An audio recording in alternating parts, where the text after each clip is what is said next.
अस्तित्व संपवायचं नाही. तत्वाची लढाई ही तत्वाशी झाली पाहिजे. विकास कामांची लढाई ही विकास कामांनी झाली पाहिजे.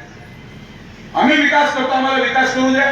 तिकडे नवीन आमदार निवडून आलेले आहेत, तो चांगलं काम करतो, त्याच्या माध्यमातून त्या भागात जो काही विकास होईल तो आम्ही करू, जनतेपुढे परत जाऊ. एखाद्याला त्रास देण्यासाठी जेव्हा राजकारण करतो आपण, तेव्हा त्याचा त्रास आपल्याला पण होतो. हे मला मुद्दाम सगळ्यांना सांगायचं. कोणाला त्रास देऊ नका. एखाद्या माणसाची सहनशीलता पाहू नका. एखाद्या व्यक्तीला या टोकापर्यंत आणू नका की त्याला असं वाटायला लागेल की आता मला हे केल्याशिवाय पर्यायच नाही. त्या क्षणाला तुम्ही जेव्हा आणतात तेव्हा परमेश्वर पण आहे. माझ्या मागे काय फक्त नेते किंवा पक्ष नाही, माझ्या मागे या मतदारसंघाच्या प्रत्येक गोरगरीब जनतेचा आशीर्वाद आहे की कितीही संकटामध्ये मी आलो तर मला बरोबर तुमची आशीर्वादाची ताकद पहा.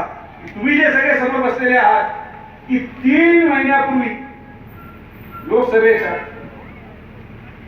खासदार सुजय विखेला फार कमी लोक ओळखत होते, पण माझी खासदार सुजय विखेला आज संपूर्ण महाराष्ट्र ओळखते. सगळं तुमचा आशीर्वाद आहे. कारण की आपण करू शकतो.